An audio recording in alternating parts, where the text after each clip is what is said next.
Hi, this is Rakesh and today I'm going to give you an information regarding our basic computer course. Basic computer course is for achieving computer literacy in an inclusive manner.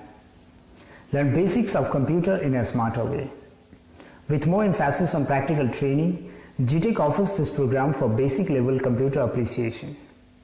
After completing this program, a person will be computer literate to use the computers in day-to-day life for professional and personal use.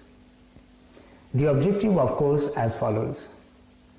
Know about components of computer and the terminology.